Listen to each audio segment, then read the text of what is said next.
ایک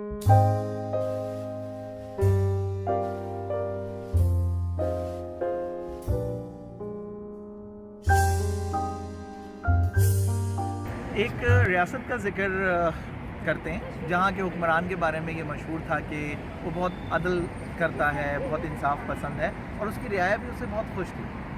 وہ بادشاہ کی بہت تعریفیں کرتی تھی اور بہت زیادہ بادشاہ میں اور رعایا میں جو ہے ایک اچھا گہرا تعلق تھا۔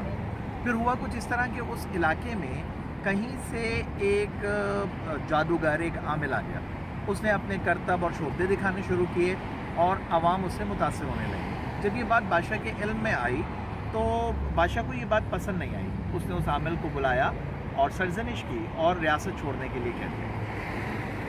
اچھا، بادشاہ کا حکم تھا، لہٰذا اسے تو جانا ہی تھا۔ وہ اگلے دن چلا گیا، لیکن جاتے جاتے اس نے ایک کام کیا۔ وہ پانی کی جو سپلائی لائن تھی جس سے پبلک کو پانی آتا تھا، یقیناً بادشاہ سلامت اور وزیر اعظم کے لیے تو پانی کا الگ ہی اہتمام ہوتا ہے نا، تو جہاں سے عوام کی پانی کی سپلائی لائن تھی اس پر وہ ایک منتر پڑھ کے پھونک کے چلا گیا۔ اس منتر کا نتیجہ یہ تھا کہ جو بھی اس پانی کو پیے گا گریجولی وہ حواس باختہ ہو جائے گا، بہکی بہکی باتیں کرنے لگے گا۔ نتیجہ یہی نکلنا شروع ہوا، لوگ اس پانی کو پیتے گئے اور گریجولی سارے لوگ جو ہے وہ حواس باختہ ہوئے اور اس قسم کی باتیں کرنے لگے کہ جو باتیں عموماً نہیں ہو رہی تھیں۔ کچھ دن میں یہ صورتحال اتنی بڑھ گئی، کثرت میں آبادی جو ہے وہ اس مزاج، ایسا لگنے لگا کہ بادشاہ سلامت جو ہے وہ پاگل ہو گئے۔ بات سمجھ میں آ رہی ہے؟ یعنی پانی عوام نے پیا تھا، لیکن چونکہ اکثریت جو ہے وہ پاگل پن کی طرف جا رہی تھی، تو انہیں ایسا لگا کہ ہمارے بادشاہ سلامت پاگل ہو رہے ہیں یا پاگل ہو گئے۔ اب یہ بات جب بادشاہ کے علم میں آئی تو اس نے وزیر سے تفتیش کرنے کے لیے کہا۔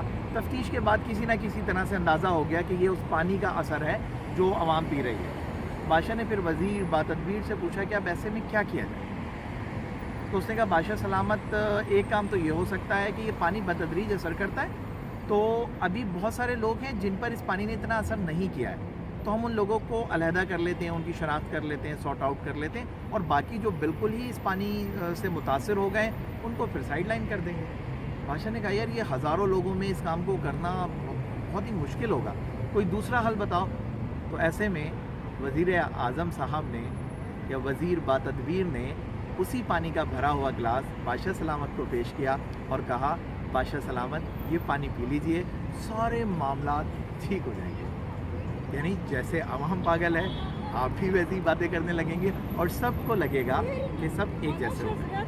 اب بادشاہ سلامت نے پانی پیا یا لوگوں کی گنتی کروائی، اس کا ذکر یہاں ضروری نہیں ہے۔ بات یہ ضروری ہے کہ جو کچھ ہمارے ارد گرد ہو رہا ہے، اکثریت میں جو کچھ ہو رہا ہے، اگر وہ ہم اسے فالو نہیں کر رہے تو اس کا قطعاً مطلب یہ نہیں ہے کہ وہ سب کچھ ٹھیک ہو رہا ہے، اور نہ ہی یہ فیصلہ ویسے ہم نے خود کرنا ہے اپنے لیے کہ ہم نے اس پانی کو پینا ہے یا نہیں پینا ہے۔ لیکن تاریخ گواہ ہے کہ جو بھی لوگ آگے بڑھے، چاہے انہوں نے کسی بھی قسم کی ترقی کی ہو، وہ مادی دنیا کی ترقی ہو، وہ روحانی دنیا کی ترقی ہو، وہ لوگوں کی فلاح و بہبود کی ترقی ہو، ہمیشہ سے انہوں نے اس پانی کو نہیں پیا۔ لوگ انہیں کچھ بھی کہتے رہے لیکن انہوں نے عوام کی بات پہ دھیان نہیں دیا۔ لوگ تو بڑے بڑے لوگوں کو پاگل کہتے رہے اور اس کے نتیجے نکلتے ہیں۔ لوگ تو بڑے بڑے لوگوں کو پاگل کہتے رہے لیکن انہوں نے عوام کے کہنے پر یا اکثریت کے کہنے پر کوئی کام نہیں کیا۔ ہمیں بھی یہ دیکھنے کی ضرورت ہے کہ کہیں ایسا تو نہیں کہ وہ پانی کا گلاس ہمارے سامنے بھی پیش ہوتا ہے اور ہم پی لیتے ہیں اور سب ایک جیسے ہو جاتے ہیں۔